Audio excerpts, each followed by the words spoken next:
Octo is pleased to bring you this Planner Unplugged series in partnership with Scottish Widows, focused on helping advisors deliver better outcomes for clients today and in the future.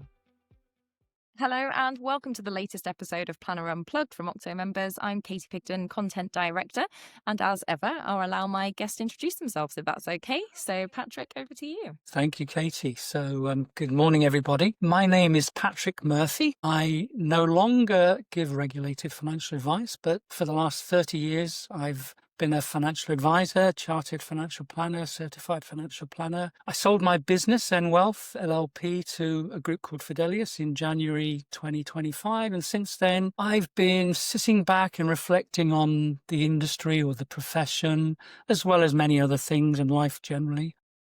I set up a business post-sale called Sustain Momentum Limited, and it's really looking at artificial intelligence and technology and how that can and will potentially impact the financial services sector in the future. And I'm sure as we go through the podcast, we can uncover why my interest lies in that area and some of the implications on that. So now I've just got back from Marbella, where I'm spending a lot of my time, back to grey, cloudy, wet England. I know it is just part of the parcel, isn't it, here? But so how much do you split your time then, Patrick? Well, thankfully, with my name, you'll notice there's an Irish contingent. Yes. So I've got an Irish passport. So I'm one of the lucky ones. I've now got effectively Schengen membership, so I don't need to worry about the 90-day rules. So we were out there in August. We flew out in August, got back yesterday. I had to come back a little bit earlier for a personal reason in October, but basically we'll probably be spending, close to 50% of our time there. Can't spend more than 180 days, otherwise you become a Spanish resident for tax purposes. And then the rest of the time, maybe not all of it in England, we'll be travelling. We'll probably be going down to Southeast Asia in January, February time. Oh, so, Katey, I'm 71. Yeah. Okay, so I've been advising clients all of my working life on what they should do with their life and how important things are, not just money, but, life experiences. Yeah. So, I'm a great believer in whilst I'm fit and healthy enough to be able to enjoy some of the benefits of the 50 years that I've worked in financial services, and technology now also allows you to be able to work from wherever. So, I can be on a flat in Thailand with an internet connection doing this podcast, or in grey old Wimbledon doing it. So it's not really a problem. I had a tour around Southeast Asia quite a few years back now. And know Wimbledon very well because I grew up Fulham way. Okay, lovely part of the country. On the district line. So you've said about a 50-year career in financial services. That's very impressive. And obviously you haven't completely retired and enjoying that lifestyle just yet. But how did you get into financial services in the first place?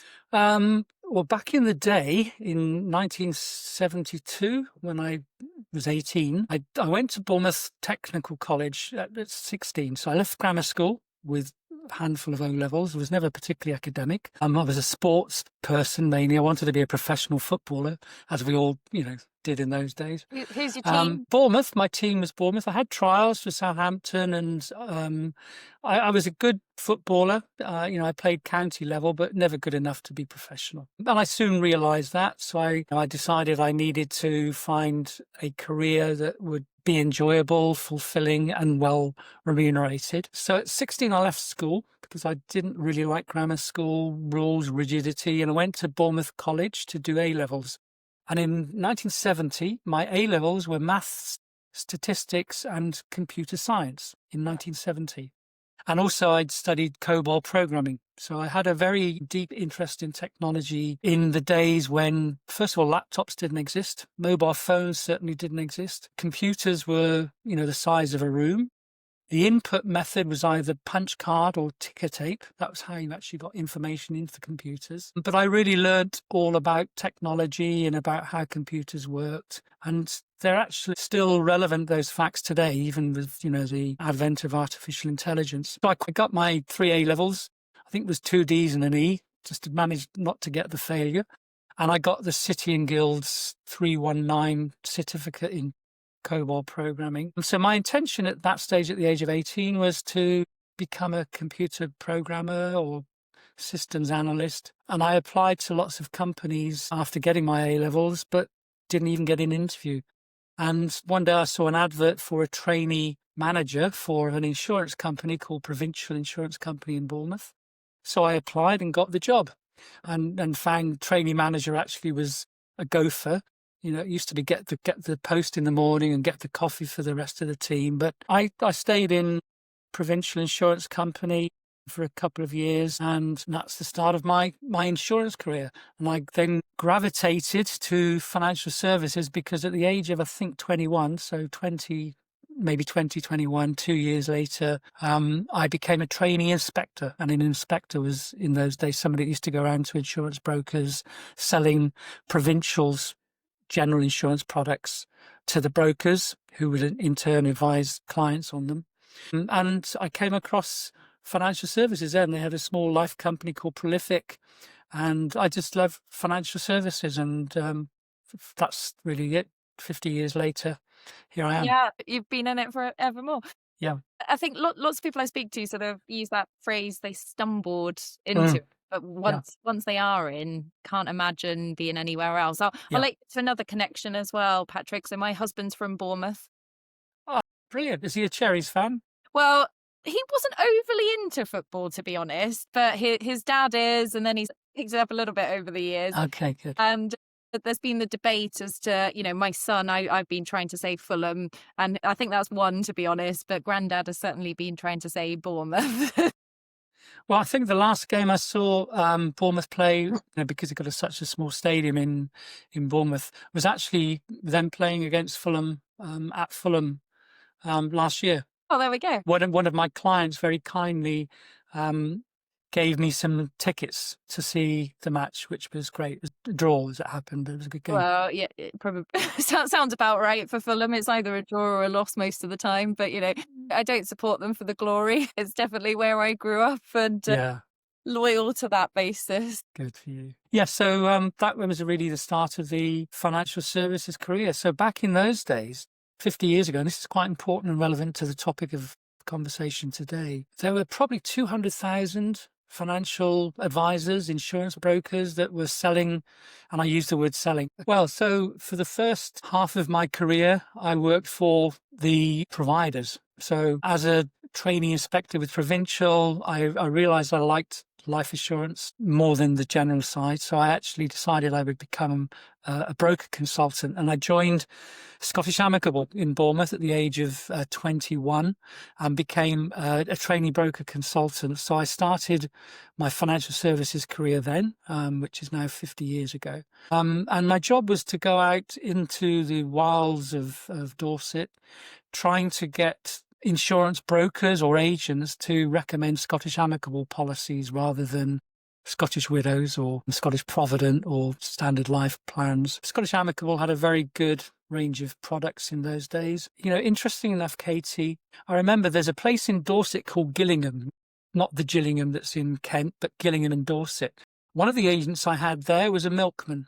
So Scottish Amicable had agencies with people, and the milkman used to sell a few Scottish Amicable policies because obviously he knew lots of people. Yeah. And another agent we had was someone that worked for British Telecom. So, in those days, there was no regulation. There was no requirements to become qualified. People could become agents if they just had a desire to. And they would make money from selling products to people that they knew. Quite different to where we are today. But what it did mean is there were probably something like 200,000 agents and advisors in financial services in those days. The Prudential, 1,000 people of their own. And what we've got today, 27,000 advisors only. Yeah. So I think one of the major problems that we have today is the lack of numbers of advisors and the aging population of advisors. It's just not, it doesn't work. There aren't enough financial advisors to bridge the gap that's the FCAC. 9% of people take advice. And the FCA's objective is to ensure better outcomes for people. That's one of their core objectives. So they know that there is no way that the IFA population can be scaled to give the necessary advice that's required to help get better outcomes for people, which is, of course, why they're AGBR, the Advice Guidance Boundary Review, was conducted, and why the conclusion of that has been the introduction of the start of targeted support.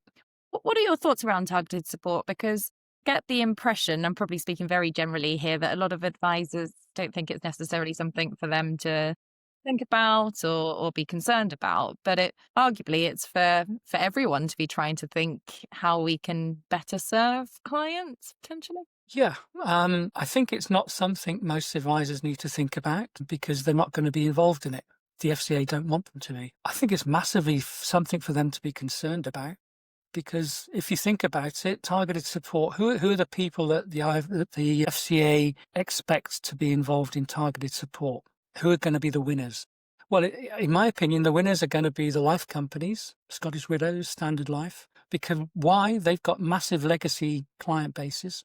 They've got a lot of quantitative data on those people. And targeted support is built for scale, for providers or people that have got lots of potential unadvised or non-advised clients. So advisors are not suitable. And most advisory businesses shed lots of non-high net worth clients back in 2012 post RDR. So, advisory firms don't have mass numbers of unadvised clients. They've got legacy clients, of course, but those legacy clients, like I had when I went through RDR, I effectively, focused on my top clients, my higher net worth clients. So I lost lots of contacts who were members of group pension schemes and people that, were Mr. and Mrs. Average, really. And who, that's been the problem. Those people are now non-advised. And RDR's caused that problem to a large extent. And I think one of the unintended consequences of RDR is the advice gap. And of course, the FCA has a responsibility to ensure good outcomes in financial services world for clients. They're not interested in financial advice. The FCA don't want to promote more financial advice. It's irrelevant to them. They want better outcomes for clients. And if there aren't going to be enough advisors to give the advice that's necessary to get better outcomes, they need to think of new ways to do it. And so what they're coming up with is targeted support, which is going to be very technology driven, very MI driven. And it's going to be providing nudges for groups of people, cohorts of people that all have similar scenarios, similar situations. So people that are approaching retirement, people that have got cash ISAs that haven't invested the money. That's what they want. They want people to have better outcomes.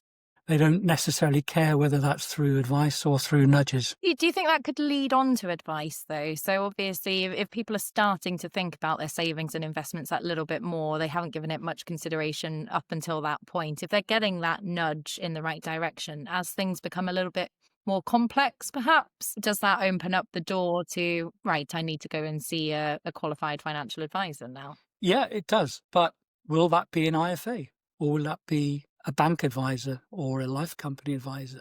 This whole thing of independence, we're a bit of a strange breed in the UK, really. I've often thought, well, actually, what is independent advice? What is best advice? If you're a financial advisor and you use one platform or two platforms and all of your clients are on a platform, how independent actually is advice? What does that mean? And therefore, I don't think, again, whether it's through an independent advisor or a financial advisor that's representing one product provider, manufacturer, the FCA don't care. They're not there to help independent financial advisors get more clients and grow. They're there to ensure clients are making good decisions and preparing for their own future. So it's, in a way, it's going back to when I started. The FCA weren't around then. They didn't have any regulation, but there were lots of people getting or being sold products, policies by the man from the Pru or the man from Hambro Life, the man from Abbey Life. The problem with that was the way that the products were created, because they had to have sufficient charging structures to pay commission. But of course, once commission got banned with RDR and products became much more transparent, that meant the death of the salesman as we know it. But I think, the new world that we're going to be moving into would see technology coming very much to fore, artificial intelligence, AI agents, chatbots, whatever one wants to think of, being able to provide those nudges and guidance, but not necessarily full advice, which I think the market will split as we go forward. And my view is that there'll be three segments. There'll be the sort of people that are getting targeted support, which will be the basic area of nudges for people that are not getting advice. Then there'll be hybrid advice for the sort of middle of the road people, which is potentially life companies with advisors and technology supporting them. And I think IFAs will still continue, but they'll be moving up the scale even more and becoming much more niche. And when you think of it, what's the average age of an IFA now? 57. Yeah. There are 27,000 financial advisors. AFH have just done a white paper suggesting 30% of the IFAs currently are thinking of selling the business over the next few years. So logically, there's not really any route for young people to come in and become financial advisors. It's very difficult and very costly for firms to train people to become financial advisors. So there's no way that financial advisors, independent financial advisors, today's terms as well, that there are going to be enough of them to provide the necessary advice going forward. So with regulation, a lot of it was brought in to try and improve those standards and get that profession badge, I'd imagine as well. But like you said, there are unintended consequences that come along with that. So we did see lots of people leave, and we have got this problem now where we don't have as many advisors, which is obviously part of the issue with the advice gap, if we don't have enough people being able to serve clients in whatever that way that may be. So you mentioned targeted support, and there was a passing reference to Scottish Widows. Funny enough, Scottish Widows are partnering with us for this Planner Unplugged series. I'm not asked to ask any questions from them, but interestingly, protection has been missed out of targeted support. Now, whether the regulator will look at that later on, and that will be something that comes in. The focus currently is the pensions and investments. What's your thoughts around that? Well, I think it has to be involved in targeted support. It can't not be, otherwise the whole thing is a farce. Protection is essential, but it's not been included in the first round of targeted support. So, targeted support isn't live yet. We know that there's a small group of people, of organisations that will be approved by the FCA to start the sort of targeted support testbed in 2026. And that would be people like Widows and some of the other large companies. But why has protection been excluded? Logically, it's one of the fundamental cornerstones of everybody's financial planning. I think commerciality, protection is not as profitable as having people building up funds where companies are taking percentages of funds under management for their charging structure. And in fact, targeted support can't be charged for. You're not allowed to charge for targeted support. So another reason why I believe targeted support is only going to be available from groups like life companies is, so just imagine, let's take Scottish Widows as an example. They've got many, many hundreds of thousands, maybe millions of legacy clients that aren't attached to financial advisors. So the relationship is between Scottish Widows and that end user. Scottish Widows know all about their premium history, their fund the fund selections and what have you. So they've got lots of quantitative data, but they don't have much qualitative data. The qualitative data, such as who the client is, who their kids are, what their kids' names are, that all lies with the advisors. But unfortunately, that's for a small number of advised clients. So what the FCA are trying to do is to get to the mass market of the non-advised people, the people that maybe have some policies with Scottish Widows or with Standard Life, who are in funds that they're maybe not suitable for them, or they've got money in cash that should be invested. They're not saving enough money for the future. And we all know that's a big problem. So targeted support, I think, is ideally suited for people like Scottish Widows, where, okay, they can't charge for targeted support because it's not advice, but they will be allowed to effectively have cross subsidies within their products. So there wouldn't be anything stopping Scottish Widows increasing the annual management charge to fund the cost of the targeted support service that will be introduced. And now IFAs can't do that, obviously. First of all, they don't have enough clients, and secondly, they don't control the product, so they can't control the manufactured charging structure. I think that's going to be a major reason why targeted support is going to be predominantly used by large life insurance companies that have legacy client bases, banks that have large numbers of clients that aren't advised, workplace pension schemes, Nest, people like that, where there's possibly no advice being given. That's going to be how we see targeted support develop. And the reason why life assurance and protection hasn't been included at this stage, I think, is driven to an extent by profitability. Secondly, there is a lot of risk in giving advice on protection or targeted support nudges. So I think that the FCA want to see how this first cohort of organisations that are involved in targeted support get on before protection becomes part of that entire regime. But it will happen. It has to happen. If it doesn't, targeted support will fail. And now for a few words from our content partner, Scottish Widows. Business protection is still underserved and clients feel it when the unexpected happens. Scottish Widows is committed to this market, a multi-year investment in our protection platform, the launch of our reassuringly simple income protection and journey enhancement. It all adds up to simpler conversations and smoother delivery. If you'd like to find out more, please contact our business development team by emailing protectsales@lloydsbanking.com. Do you see that the wider industry will try and work more with advisors? Because a lot of them want to get in front of these people, right? They want to be known by the financial advisors so that their products, platforms, whatever it may be, get selected and gets put in front of clients. So will that be the prompt that they need as well then with this targeted support? Okay, we can contact the clients, we can try and nudge them in the right direction. But do you think that they would eventually start nudging them towards an advisor and trying to help promote the profession that way? Possibly, but I don't think it's necessary. In my history, part of my history, one of the things that I did after leaving Scottish Amicable, I went to work for Hambro Life for 3 or 4 years on the broker side, working as a broker consultant. Then I moved to direct sales and became the direct sales branch manager.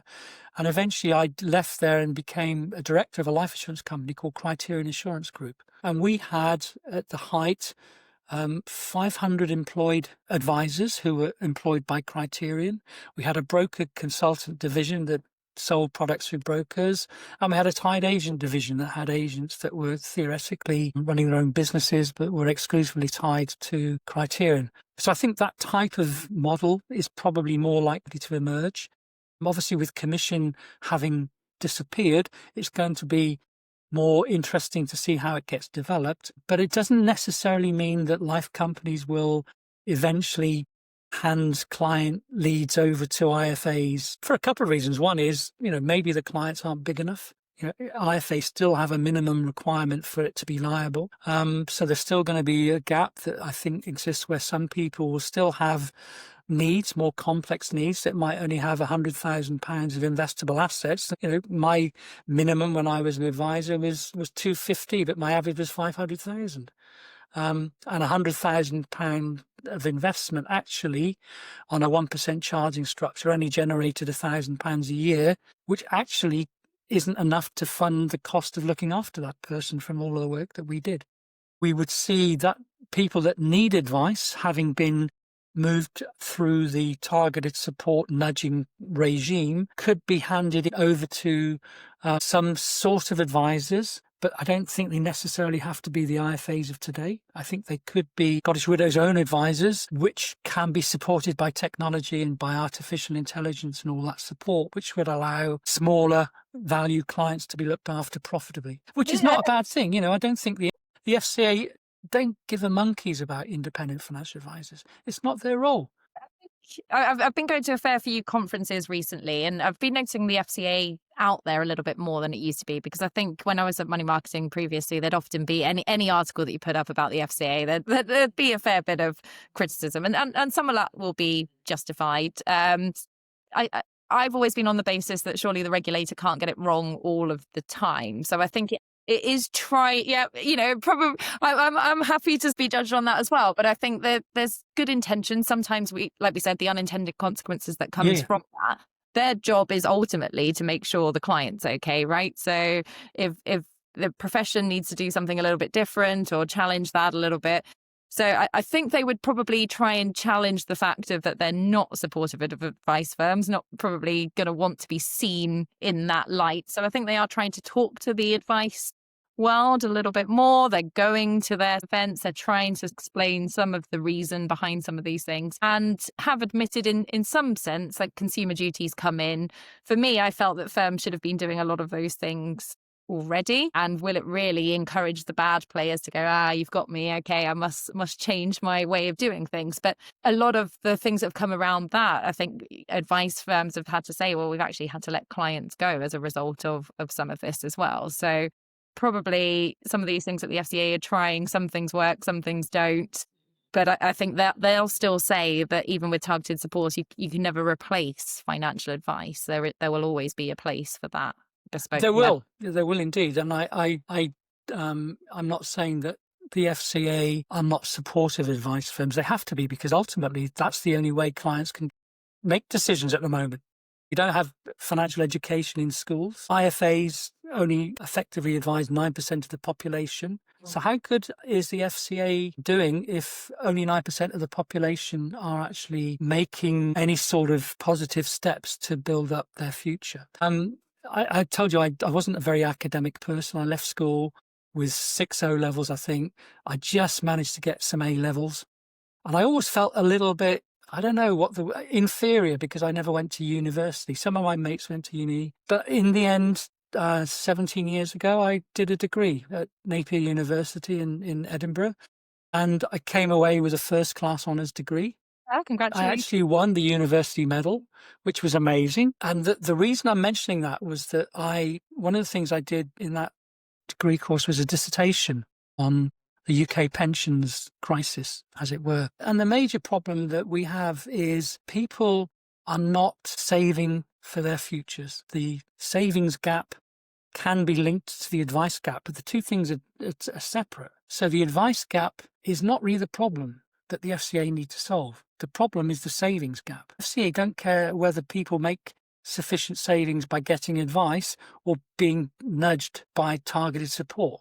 What they need to address, and what they're going to address, is the savings gap. And if you think about it, one of the things that I really felt was a major problem with the UK is that the entire state pension system is going to fail, because it was built for a time when there were more working people than retired. What's happening now is that demographics show that there are more people retiring, fewer are in the workplace. Therefore, the whole national insurance system that's set up to fund state pensions in the UK can't survive this demographic shift as we move further into more and more people aging. So if that's a problem, and people no longer have final salary schemes and they're not making their own savings, where do we go? We're going to have a country where people get to retirement age with no money, no state security, from a state pension, no final salary schemes. There'll be people walking down the roads with shotguns coming to steal your goods if we're not very careful. So the FCA have to address the savings gap problem, not the advice gap. And what are they doing to do that? Well, they introduced workplace pensions and things like that to help bridge that. I personally think that it should have been made compulsory. People should be made to make pension contributions, not opt out. But they wimped out of that. The level not being quite enough as well. Absolutely. So we've got all these things that play together. Absolutely. But in terms of the advice profession then, where it is, like you said, you've got to be able to charge a certain amount and you've got to be a viable business. But how do we make that more accessible and open that up? Because to get that amount of assets in the first place, you have to have done a few things right along the way. And arguably, if more of us could benefit from financial advice earlier, the better position we will be in. But if clients feel, well, this is unaffordable, I can't go and seek advice. Firstly, probably, do they even know financial advice exists? There's a bit of a problem and an education piece around that. Secondly, if they are being turned away because they don't have enough assets yet and might have to go down some other avenues, how can the actual profession itself start trying to improve on that? Yes, maybe it's not their problem to solve the advice gap, but if we could get more advisors in, we've said that's one of the ways. Technology potentially has a part to play as well. But is there something advice firms could be doing to make that cost to serve a little bit lower? Well, there are things that they potentially could do, and I think technology will help in that area. And one of the reasons that I set up Sustain Momentum Limited is to address that issue. So as I see it, you've got a spectrum of education and coaching, targeted support, and full advice. And I think that spectrum is where we are heading. So why do people need advice? Well, they need advice because they actually don't know what they're doing. But why don't we address that with education? Why don't we introduce education on financial matters so that people understand what pensions are, what ISAs are? They have the basics of what financial planning is taught to them at school. That would help solve a lot of problems about, I don't know what to do. I don't know how to financial plan. Well, financial planning per se, not financial advice. Financial planning is a fairly simple, non-regulated activity. And so it should be possible using technology to create channels to help people understand what the world is all about. If you look at the certified financial planner process, 6-stage process, the first 4 stages are not regulated. It's understanding where you are now, looking at where you want to get to, building a financial plan, maybe doing cash flow modeling. The only bits that are regulated come when I then say, by the way, you now need to invest in a Scottish Widows pension or Standard Life pension. Other providers Pensions are available from many other providers, yeah. So that's the only bit that's regulated. But of course, the entire process gets caught by the regulator if you go through the first 4 stages and then recommend a client makes that investment. But if I didn't go through the stages and make that final recommendation, I could actually provide coaching and education to people using technology to lots more people than I can do on an individual basis using this medium, technology. And that's something I think that will help. So if you had a trusted brand where people could actually become knowledgeable using artificial intelligence and agents, I personally believe that we will all eventually in the next decade have our own AI agents that are with us every day. It may not be via a smartphone. It could be through things in glasses or in your earpiece, or even chips in the brain if Elon Musk has his way. But you'll be turning to your AI agent for advice on everything. And I'm doing a lot of that already. And that's just at the very start. So as technology develops, so how do you know this is real? How do you know I'm real now? We've never met. You're seeing me, you're hearing me, but I've actually done a lot of work on creating AI avatars that are very, very realistic. They look like me, they sound like me. And once we get to the stage where that avatar is capable of having a conversation with someone, so you're speaking to me, it automatically addresses what you're saying and then responds. If you knew that that avatar only had your best interest at heart and was knowledgeable to the extent that it was more intelligent than any other financial advisor in the UK, and it was your own personal advisor, how good that would be. Yeah. So at the moment, I mean, obviously technology is moving at a very fast pace. And I think we've always said that. At some points it's probably been true, and other points it's been a bit slower. And financial services often probably one of the sectors a bit slower to adopt. And maybe that is because of highly regulated and regulation mainly. Money that we're talking about at the end of it. But what are you seeing with advisors looking to adopt AI technology? Are they still afraid of it? Are they embracing it? What are you seeing? A mixture. A number of them are embracing it, and those people will survive and thrive. I think where it's starting to be used is more back office. So, forgive me for saying this, but paraplanners are a dying breed. You won't need paraplanners. Why would you need a paraplanner? Would it not evolve though? Because I think in a way it's become a profession in its own right, that some people set out to be a paraplanner. And there's been a lot of talk about that at the beginning, but then whether it's some of the technology firms that are saying, oh no, it just means their role can evolve and they can do some of the other things that they enjoy doing more, and it takes away the... Such as what?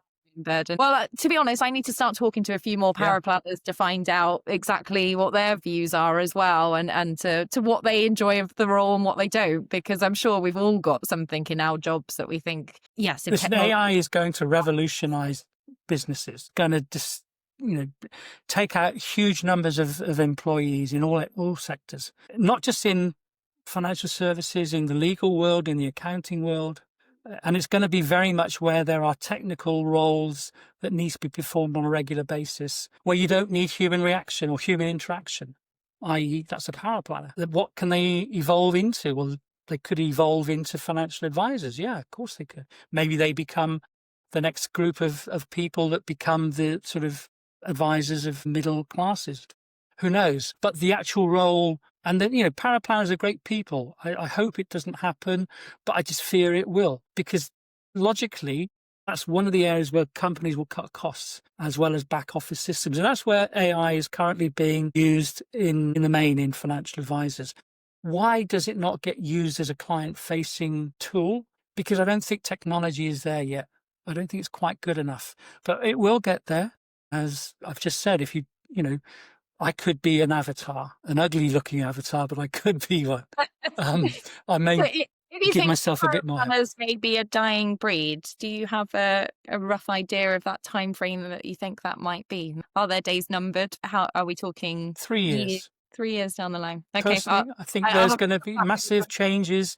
One of the things I've been able to do since selling the business, and I don't use the word retiring because I'm not retired, since selling the business, is to sit and study things. When you're running a business and when you're advising clients, you don't have time to do anything other than head down and keep going. You're advising clients, you're reading. I've had nearly 10 months now of being able to sit down and think about where is artificial intelligence going? Where is the financial planning world going? AI is developing so quickly and it's exponentially developing. There are some very serious players who believe that we've got maybe 100 months before AI will change lots of things in the world that we know it today. Now, that's going to have big implications on people's jobs, careers and everything. But where it does also have another implication on pensions, on the state pension. So I already alluded to the fact that the state pension system is broken because of the demographics. Now, if you imagine that there are fewer employees paying national insurance, therefore the burden on them is greater because there are more people retired. You now take some of those employees away and replace them by AI, so there's no national insurance being paid. It exacerbates the problem. So what do we do? Do we start taxing robots? Do we start taxing AI? Do we start having new... And where do the people that have lost their jobs, how do they get paid? Come out with a new universal basic income? These are all issues that government have to think about, because AI is not, you can't put it back in the box. No, You've left it out, you've opened the Pandora's box, and AI is going to develop whether we like it or not. And it will have massive ramifications on every aspect of our lives, which is why I'm taking the opportunity to think about this and how it will impact me personally, my family, and the profession that I was so lucky to have spent my life in. So on a client basis as well, because we're all using this technology to some point, maybe whether we're dabbling or we've actually dived fully in, how will that go about in terms of if people are searching for their financial position and trying to get the answers or ask the questions to these things? Do you think that's a threat or an opportunity to advice firms? Will that encourage people to realize, actually, my needs are a little bit more complex, I need to go and speak to the human about this? Or do you think people will feel, I've got enough information now, I'm okay? I think it's a threat. More and more people are getting advice from ChatGPT.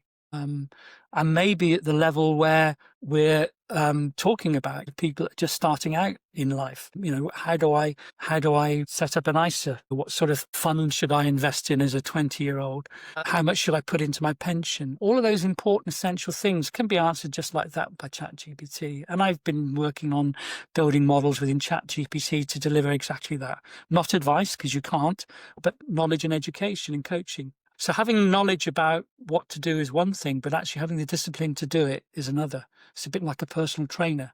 I might know what training I need, but actually if I'm not doing it and I'm not being challenged to do it, it's not going to happen.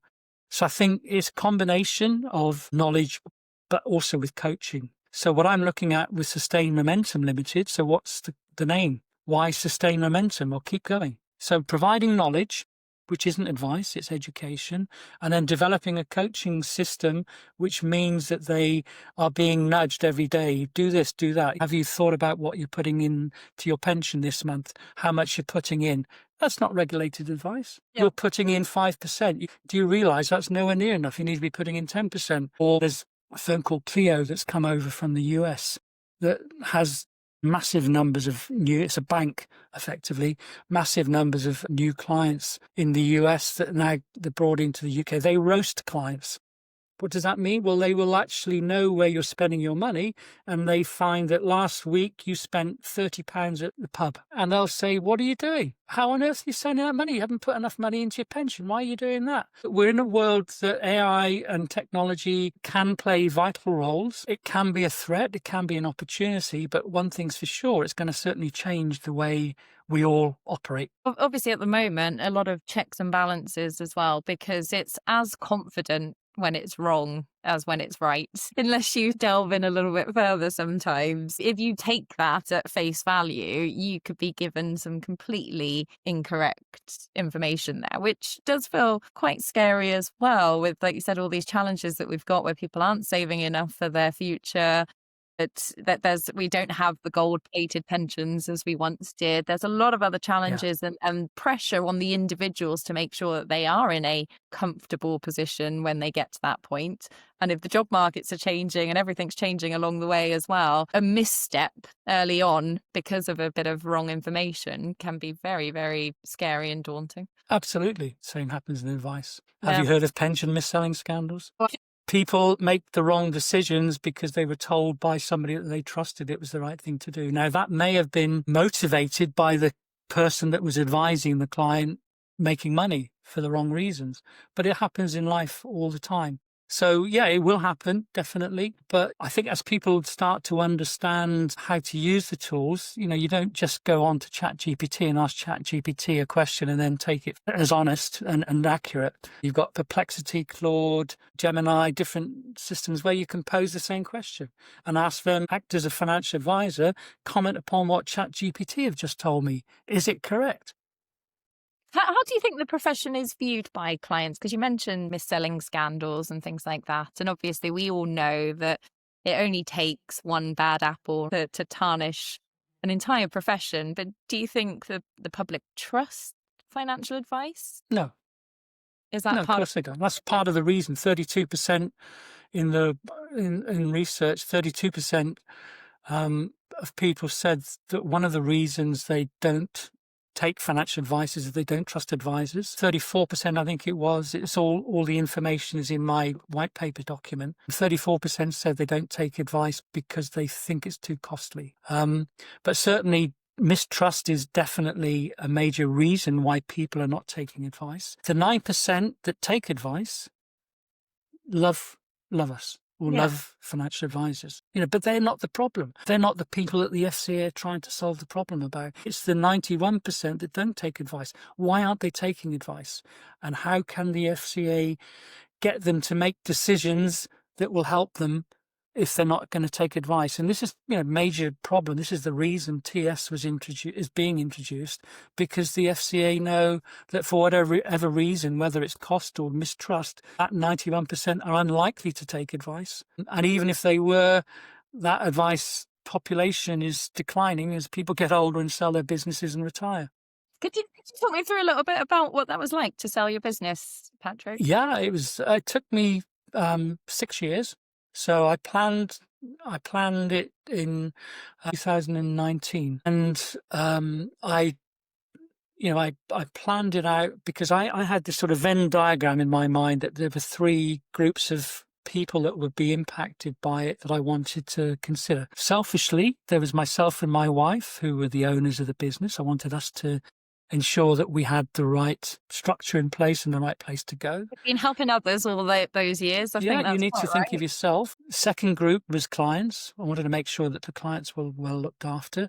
And the third group were my employees. I didn't have a lot, but I had some employees. This Venn diagram showed the 3 circles, and in the middle, I wanted to find the right solution that would look after the clients, the staff, and we would be looked after ourselves. So you have to sometimes compromise on some things, because there were people that were out there offering much higher multiples of income, recurring income, which was the method that we used to value the business, than I actually took. And the reason I didn't go with them was I knew that the clients would not be the most important people in in the process, and they'd be churned into some sort of sausage factory. So, I think it was really important. I started looking around, talking to lots of people, ended up finding an organization that I felt would do exactly what I wanted, that would look after the clients first and foremost, that would be good enough for myself and my wife as the owners, and also look after the staff. So 5 years ago, we sold 50% of the business, initially to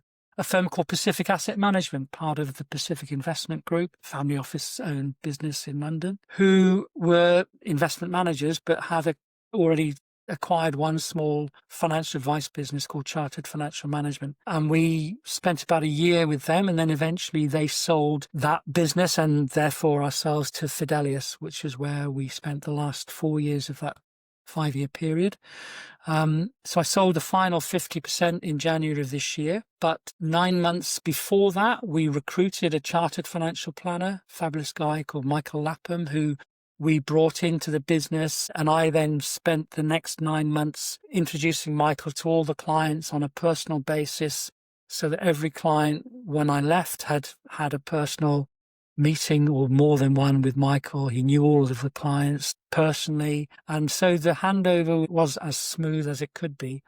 And he's doing really well. He's enjoying life. And of course, Fidelius have subsequently had a stake taken in them by a Swedish company called Soderberg and Partners, who've been acquiring stakes in lots of IFAs. So, this sort of consolidation is happening. It's going to escalate. The IFAs that we have today, the FCA don't want to manage all 5 small IFA firms, 27,000 advisors. They'd be much happier with a smaller number of larger firms, better capitalized. So I think consolidation is going to continue as these IFA businesses, owners start to sell. What advice would you give to any advisors listening that may be looking to exit their business and to sell on? Plan well in advance. Think long and hard about it. We took 5 years to exit. If you've got that time, then start that process. I'd be very happy to share my knowledge and experience with anybody that's interested. Don't just jump at the first offer you get. If often say, if you were thinking of selling your house, you wouldn't accept the first offer of someone walking by your house, knocking on your door saying, "I buy your house." You'd look at how much the houses around you were worth. You'd consider what sort of agents to put it with. You'd market it. You'd do it up. You'd make sure you had it in the right state. You'd plan it. So the same sort of thing, really. Exit planning is a process you need to go through and think about what you're going to do when you finish, because I'm having a great time. I'm loving post-IFA life. I'm not retired. I'm just doing different things. Yeah. And on the flip side, what advice would you give for those looking to enter the profession? Because we've highlighted some challenges on the way and how it's likely to evolve over time. And you've said you've enjoyed a very nice career within it. And we've said we need younger people, second careerists coming through to replace the advisors that are going. So what advice or information would you think to part with them? Well, I've actually had a real life case. An ex-client of mine asked me if I could speak to her son, who had a very successful career. He was only 25, successful career in the recruitment business, but wanted to come into financial advice. So I pointed him to some of the firms that had academies, but once again, there aren't that many. It's St. James's Place, Quilters, people like that you need to go into if you want to come into the profession as an advisor. You've got to get up to speed quickly with your qualifications, but more importantly, you then got to spend time in a position where you're actually being tested on the job. Because for example, just because you're a good power planner doesn't mean you're going to be a good advisor. Advisor skills are different. They've only got 3 years left, haven't they, Patrick? They've only got 3 years left. Paraplanners are great technicians, but that's not what clients value. Clients don't value the technical aspects. They expect them.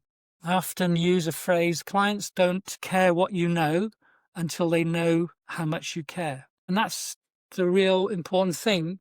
The advisor, all the studies that have been done by organizations on what do clients really value in the relationship with advisors. Is it that they're recommending certain portfolios, that they're getting the best returns, that they're recommending the right products to invest in? No, that's not at all of any interest to clients. Clients value relationship, trust, support, coaching, guidance, strategy. That's what advisors deliver. And that's where the advice profession is going. Do you think advisors find that hard to articulate the value of advice? Because Yeah, absolutely.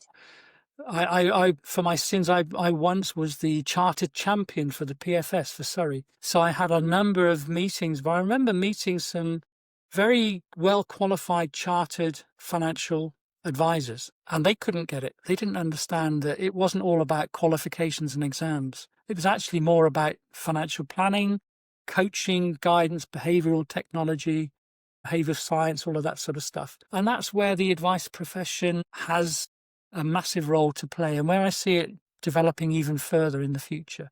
As this split emerges, I think there still will be good IFAs, but they'll gravitate to higher value clients and they'll become much closer, a bit like running little mini multifamily offices. They'll be really understanding who the client's pets are, and how important the pets are to the clients. Those are the things that clients value, that you understand them, that you care about them, and that you've got their back. You're in their corner. You're fighting with them. You're fighting for them. You're fighting on their side. I think with that, you want to be an individual as well, don't you? So as much as targeted support will be people like you may be interested in this advice, you probably want, well, I am an individual person. I want to be treated as such. Absolutely. Yeah, absolutely. And that will continue. But I think it's still going to be for the realms of the higher value clients that advice model persists and improves and develops. For the average person that needs to just know, how much should I put into my pension and how much do I need in retirement, that doesn't really matter, that relationship bit. They just need to get on the road and start making investments for their own future. I'm really worried about the future of the UK population that are walking towards retirement. How many people could afford to live on the old age pension alone? And if that's in doubt because of the reasons I referred to, it's even more important that they make their own provisions. And that's why compulsory pension planning, I thought, was a really important thing. That's why final salary schemes were great. Is there a personal money rule that you live by? Personal money, what a great question. Yeah, there is. So I'm always a great believer in making sure that I have enough money to not worry about running out. Okay. But also not scrimping to do that and therefore not enjoying what I'm doing today, because I'm 71. 4 days ago, my brother died at the age of 73. 74, and he would be 74 in December. In September, he sent me a message saying, I think I've got pancreatic cancer. And 2 months later, he's died. And he was a client of mine when I was advising, and, we were advising him on his money and his pensions. So I guess the rule I live by is none of us know what's around the corner. None of us know how long we've got. We're all going to die one day. I want to make sure that I enjoy the life that I've been blessed with and have been given while I can, but without being stupid and potentially risking the running out of money scenario coming in. That seems a very sensible, and I'm very sorry for your loss. Thank My dad you. died at 73 as well, actually. Oh, I'm sorry, yeah. So, yes, but it does make you think, doesn't it? And it puts things into perspective of, we don't know how many days we've got, and Absolutely. try and make the most of Well, 17 years ago, my late wife died at the age of 55 of cancer. Gosh. So I've been living that scenario, that belief, really since Dee died, because that brought home to me the fact that it's not a question of, if we'll die, it's a question of when we'll die. We're all going to die, and no one likes to talk about it, but it's going to happen. So it's about valuing things that are important in life, and it's not about money. Money's not important. Money's, not the reason that we should survive and live. What's more important is relationships, family, friends, love, living a good life, all of those kind of weird and wonderful and soft and fluffy things. But I genuinely believe that money helps. Money definitely helps allow you to do those things. But it's not the be-all and end-all. It's not the thing that we should be focusing on. We should be focusing on having a good, fulfilling life, and whatever that costs and whatever that requires. Absolutely. Well, thank you so much for joining me, Patrick. This is the time that you can tell me if it is the real Patrick or if it's an avatar that I've been speaking to the whole time. Well, if I was going to build an avatar, I'd build a better looking one. That's what I can say. Although, thank you so much for joining me. I've really enjoyed it, and we've Thank you, covered lots of Katey. ground in that conversation. I hope I didn't ramble too much, but I really enjoyed it as well. And I'm Thank sorry if I've I'm been a like, bit of a doomsday. no, I think we've got to address some of the challenges that we're facing. So Indeed. it's healthy debate, I would say. Fantastic. Thanks, Thank you. Katey.